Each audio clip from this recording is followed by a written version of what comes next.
Hello learners, welcome to the digital learning platform Unfold You. I am Niti Dogra, your business studies mentor. Today we are going to see about private, public and global enterprises, and in this session our objectives would be changing role of public sector, multinational company, joint venture, private public partnership. तो आइए शुरू करते हैं. Changing role of public sector, government has taken various steps to increase the efficiency of the public sector. अब क्योंकि public sector 1991 से पहले बहुत ही लॉस में जा रही थी, many units were becoming sick units. तो गवर्नमेंट ने चेंज किया अपना रोल और what did they do? First it has done 4 major reforms done in the new economic policy 1991. तो गवर्नमेंट का क्या टारगेट था यहाँ पे कि या तो रिवाइव किया जाए उन सिक यूनिट्स को जो यूनिट्स लॉस दे रहे थे, लॉस अर्निंग यूनिट, सिक यूनिट्स, उनको रिवाइव किया जाए, और अगर रिवाइव नहीं किया जा सकता तो उनको परमानेंटली क्लोज कर दिया जाए. Revive and restructure the public sector units. PSU की फुल फॉर्म है पब्लिक सेक्टर यूनिट्स. तो गवर्नमेंट ने क्या किया, या तो रिवाइव करेंगे या फिर उसको रीस्ट्रक्चर करेंगे या फिर उसको कंप्लीटली क्लोज डाउन कर देंगे. Close down PSU which can not be revived, और जो यूनिट्स रिवाइव नहीं हो सकते उनको completely close down. Bring down government equity in non strategic PSUs to 26% or lower. तो जो गवर्नमेंट की इक्विटी है नॉन स्ट्रैटेजिक यूनिट्स में, उसको 26% और लोअर. अब स्टेप्स टेकन बाय गवर्नमेंट, क्या स्टेप्स थे? Reduction in number of public sectors reserved units from 17 to 3.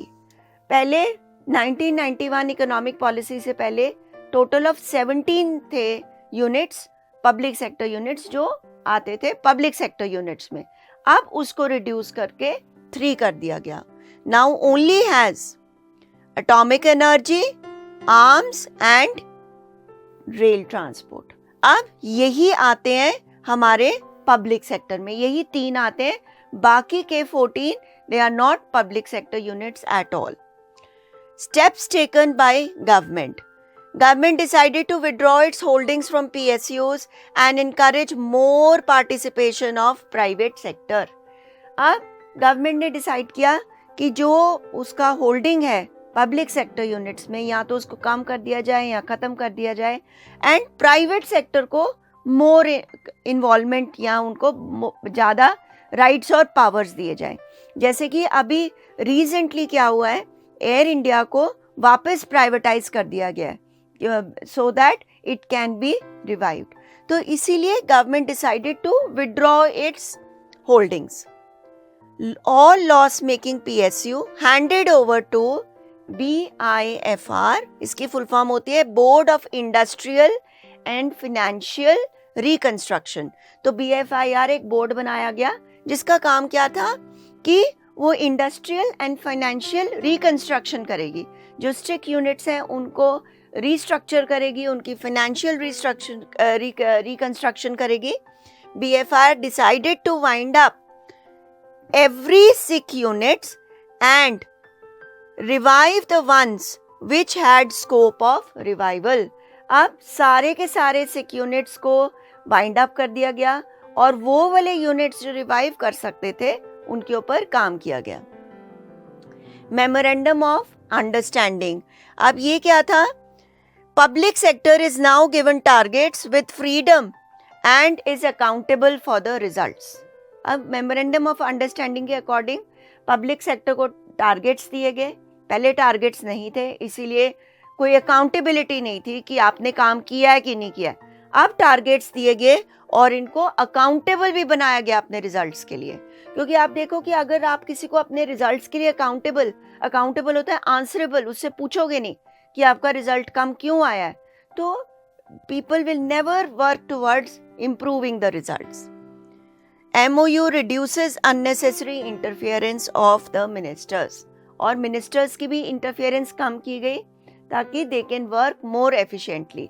So MOU के अकॉर्डिंग, इसको मेमोरेंडम ऑफ अंडरस्टैंडिंग के अकॉर्डिंग PSU उसको टारगेट्स दिए गए और उनको अकाउंटेबल भी बनाया गया.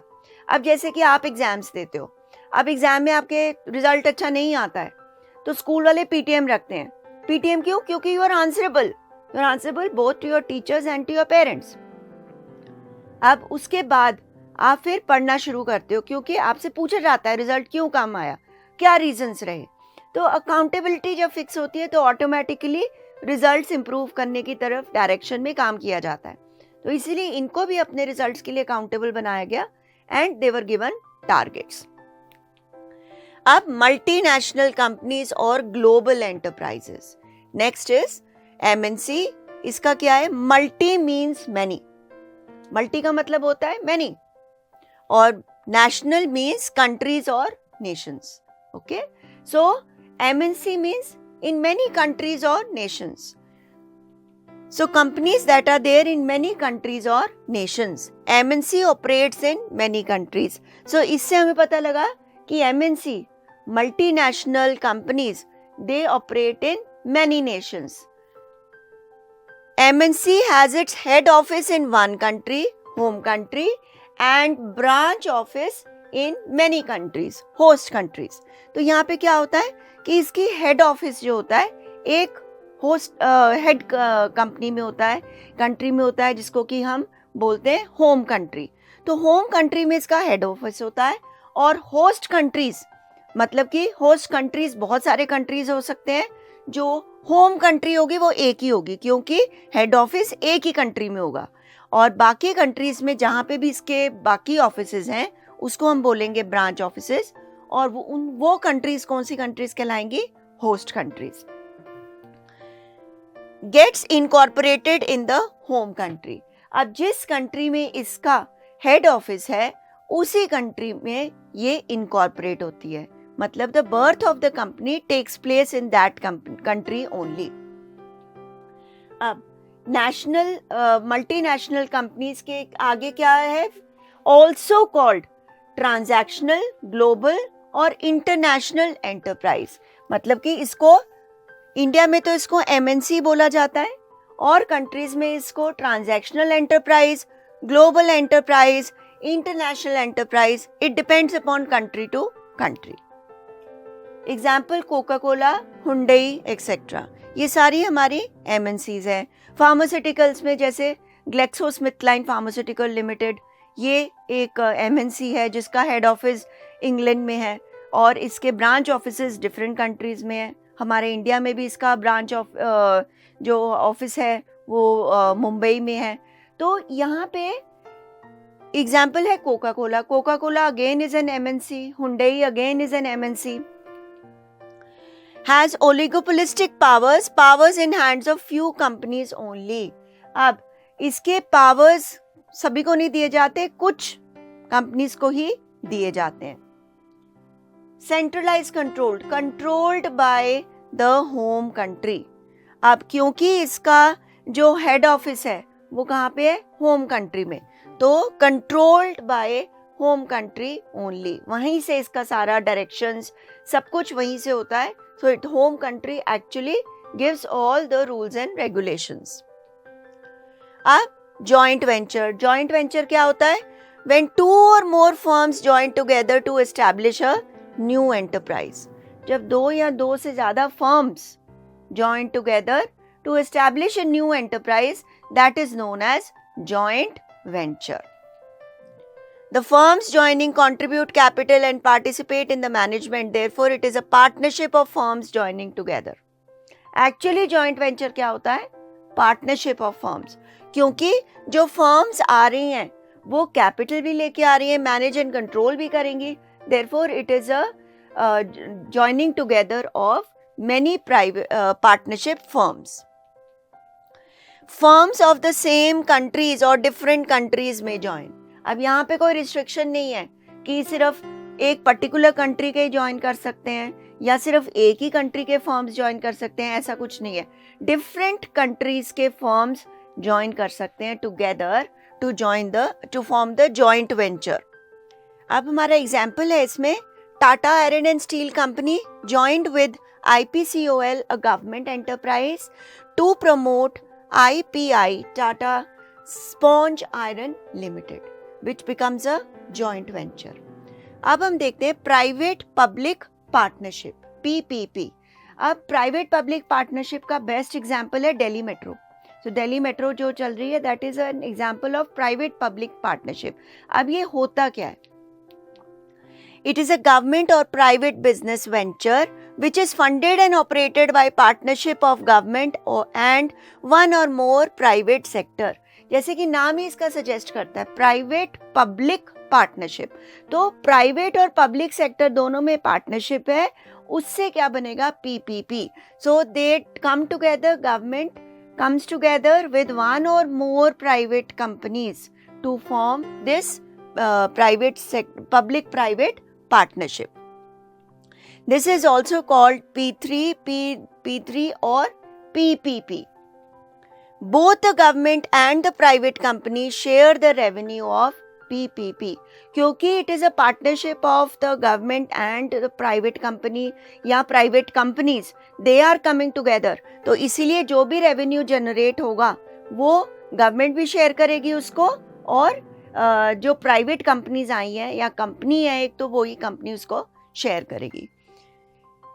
एग्जाम्पल दिल्ली मेट्रो, ये मैंने आपको बताया. Delhi metro is the best example of private public partnership, इसीलिए उसको हिंदी में भागीदारी भी बोला जाता है. तो यहाँ पे गवर्नमेंट और प्राइवेट सेक्टर दोनों की स्टेक लगा होता है, भागीदारी होती है दोनों की. So students, in this session we have learned about joint venture, we have learned about, हमने देखा मल्टीनेशनल कंपनी क्या होती है, फिर हमने देखा PPP क्या होता है. अब हम इसको रिवाइज करते हैं. Partnership between any two firms is called as joint sector, joint venture, PPP और partnership firm. So the correct option is option B, joint venture. Next question is partnership between private sector firm and public sector is called joint sector, PPP, partnership or public cooperation. So the correct option is option B, private public partnership, PPP. Which company operates in more than one country or nation? Private limited company, multinational company, public sector company, or is it a joint sector company? So वो कौन सी company है जो operates in more than one country? So the correct option is option B, multinational company. Students, with this we come to the end of this session. In case you have any doubts, please feel free to ask them in Ask Your Doubt section. Till then, keep studying well. Goodbye.